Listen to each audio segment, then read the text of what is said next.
photographers. I know we've waited patiently for this, and it's finally here. This is a pre-production review sample of the just announced Fujifilm X-H2S. I loved its predecessor, the X-H1, partly because of its size, but mostly because of its feature set. I've used it as my main video camera nearly exclusively since the second firmware update in October 2018. And I know from your comments that the X-H2 camera is eagerly anticipated.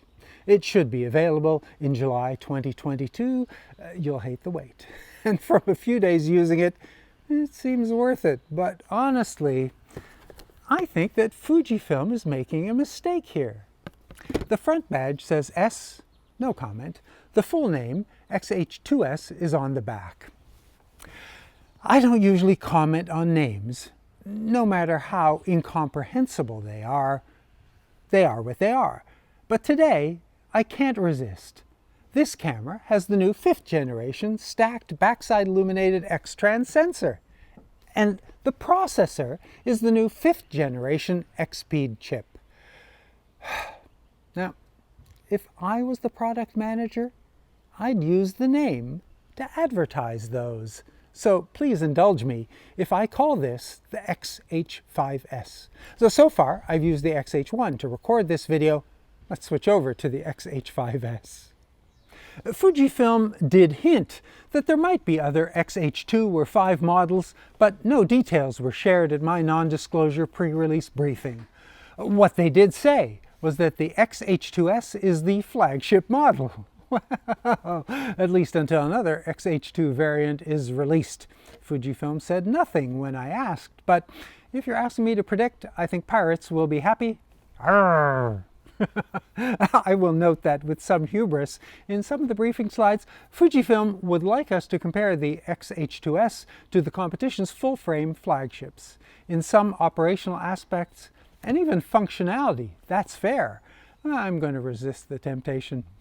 In this video, I'm going to give you a preview of the X-H2S and share my loves and hates on this new model, mostly about features that are new to H-series cameras and Fujifilm models in general, as well as what's different. Because nearly everything you liked about Fujifilm cameras is found here. Fujifilm fans won't be disappointed. Now, I'll also do a quick preview of this new 150 to 600 millimeter lens, f5.6 to f8, weighing in at over 1.5 kilos. A bunch of the photos you'll see in this video were taken with this lens. Both get a full review soon. The lens will also be available in July. Also announced, but not yet available for review, is the video-centric 18 to 120 power zoom scheduled for September. And over the next few weeks, I'm planning to post a full and detailed review of the X-H2S's stills and the video features, a detailed comparison with the X-H1, as well as a full video setup guide. And members, please let me know if there are any topics that you would like to see. Let's dive in. Fujifilm's briefing describes this design as utilitarian. Okay, but I love the matte black body with its DSLR design vibe. Weather resistance to -10 Celsius. And these redesigned strap connectors blend nicely into the body. That's an improvement over the little ears with clips that I've hated on other Fujifilm cameras. They're awkward and aggravating. This is better. Size, weight, and grips are nearly identical with the X-H1. Whether you want to call that heft or gravitas, X-H2S has it. Same nice rounded edges and curved lines. The family resemblance is clear. What's immediately obvious is the missing dials. This camera is PASM, albeit with 7 custom positions with neither shutter duration nor ISO dials. The handy drive mode collar is gone. I mean, clearly I can cope with that, but let me keep this polite by saying I'm not an instant convert, because I started off really hating it, because I love the physical controls. The old school photographer in me loved how smart it was of Fujifilm to remove the PASM dial. One simple dial selects a shutter duration or auto when I want the camera to take control. Same with ISO. So it's taken me a week to figure out how smart this altered paradigm might be. So first, I had to figure out what my 7 custom settings should be. And then it all made sense. Because for as much as I like manual controls, when I'm switching from aperture priority stills to shutter priority bursts to manual studio video to portraits with and without flash, there are a lot of settings to reset and manage. Well, now, after you've created and saved your custom settings, just one. Really, really simple. Well, as long as I remember which custom setting is which. And what's really cool is that if I adjust an exposure setting or menu feature in one of them, it's instantly saved. Well, or not, your choice. I do wish that the auto update feature could be implemented individually for each of the custom settings. I hate that it's universal. Anyway, this is smart thinking that really makes this powerful camera versatile and quickly responsive, and I love that. Still in all, I may keep my X-H1. I do like the physical controls. There's an aperture ring on most Fujifilm lenses. Here, it's effective only in aperture priority or manual exposure modes. Also, there's no focus selector on the front, but the new key does open the focus menu, which coordinates better with the custom mode settings. You've got to love the big resolution improvement to the viewfinder. 5.76 m-dots with a 120 frame refresh. The 3-inch touch LCD resolution is less impressive, but is still respectable, 1.62 m-dots. It has a full swivel out and around. Now, I know that's not widely loved, except by vloggers and influencers.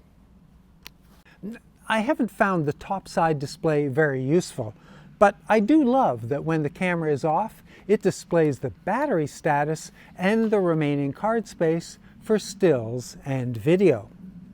Incidentally, the 3.5mm mic input is out of the way of the rotating monitor.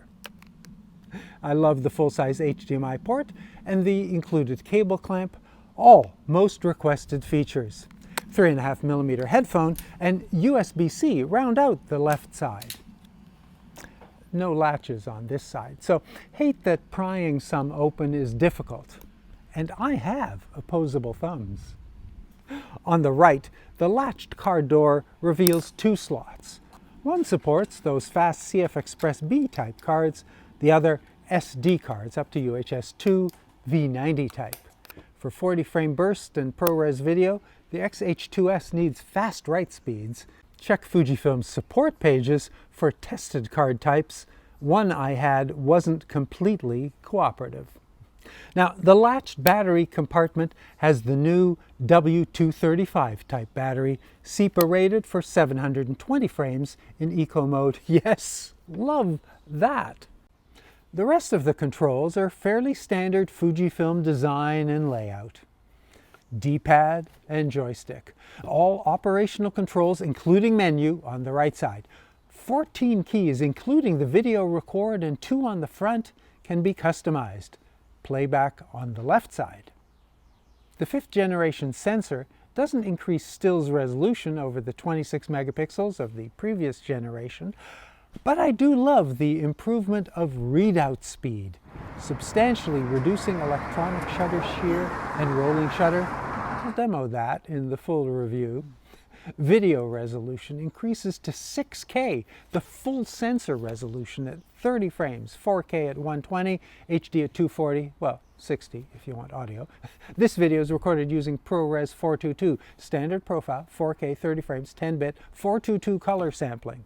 And after doing a few tests, I decided that would be my studio setting. About 600 megabits per second data rate. That's 3 times the bandwidth and a crisper and more detailed look than I'm used to. Creator me loves that. On camera me and my makeup artist, not so much. And I'm using autofocus wide area with face eye detect on. That wasn't reliable on the X-H1 and it is now. Astia Film Sim tried F-Log1 and F-Log2. Those settings provide very good quality because 10-bit 422, but a baked-in sim is just simpler. Sorry. And I'm fond of the sound of the mechanical shutter, which is, incidentally, rated for 500K releases. Have a listen. I love the new processor's features. Autofocus is generally upgraded and improved. Fast, confident, accurate, and includes improved subject detection. The menu promises animal, bird, trains, planes, automobiles, and bicycles. It actually identifies a lot of stuff, and pretty quickly. The X-Speed 5 includes the high-efficiency stills format for 10-bit files with substantially reduced file size. And stabilization is improved up to 7 stops with or without a stabilized lens. Again, more detail in the review. So, whether you're shooting at the mechanical shutter's maximum of 15 frames or the electronic at 40 with no crop, that's all love. With CF Express, the buffer has no issues keeping up with 15 frames of fine JPEGs or RAW files. With electronic at 40, it slows after about 5 seconds. Although I love that, you probably won't be happy that UHS-2 SD cards are slightly less capable. And I love the granular white balance K settings, 100 unit increments from 2500 to 10,000. So, no new film sims. We're probably both a little disappointed. This may be the first Fujifilm presentation that hasn't mentioned them at all.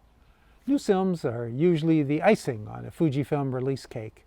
Still, you can dedicate some of the 7 custom positions to your favorite sims or recipes. And other manufacturers are dropping their in-camera panorama, not Fujifilm, and the X-H2S also has the best multi-exposure feature of any camera, along with 5 in-camera HDR settings. I would have dropped the filter setting with its limited and gimmicky settings, but I wasn't consulted.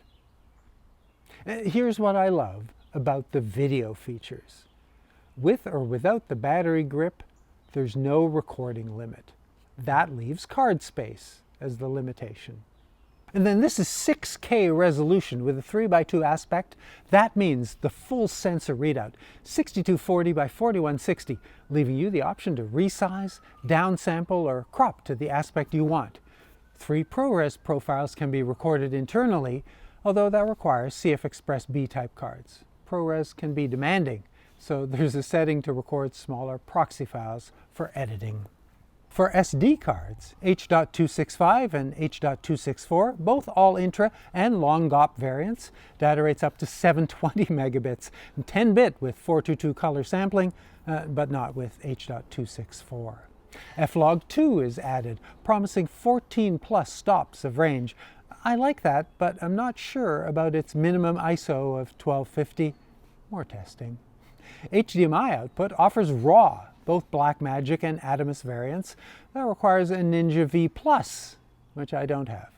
Incidentally, I also love that there's no crop in any video mode until you activate boost stabilization or use high speed. Stabilization combines in-body with optical for 7 stops, add digital for even more. And for static handheld, a stabilization boost. It's enough stability to steady the 150 to 600 at 600 for stills, and it also provides pretty solid video. There's still an overheating setting in the power management menu. And the movie settings has a new cooling fan setting to manage the optional cooling fan accessory that mounts inside the LCD screen. I've got more testing to do, but I think Fujifilm's got this covered. Now, do you need all of those video settings? Well, maybe not, but I can't really justify removing any of them. I've been trying them out. It's impressive, as I'll show you in the full review, because even if you're not recording RAW, 10-bit 422 provides a lot of post-production color management range. ProRes, although files are large, simplifies editing, and with F-Log2 improves quality and color grading. Using proxy files simplifies further. And while H.264 remains the most widely accepted, the newer, higher efficiency H.265 opens up 10-bit recording and a better compression algorithm. Even though I may not use some or even most of these, I do see their usefulness for others. So the summary here: a video powerhouse with the flexibility to do just about everything that you want. With the new USB 3.1 Gen 2 port, webcam fans will be streaming 4K at 30 frames, 1080 at 60. And I love that you don't have to buy the battery grip to access some features. Fujifilm did announce a new VG-XH battery grip specific to this model.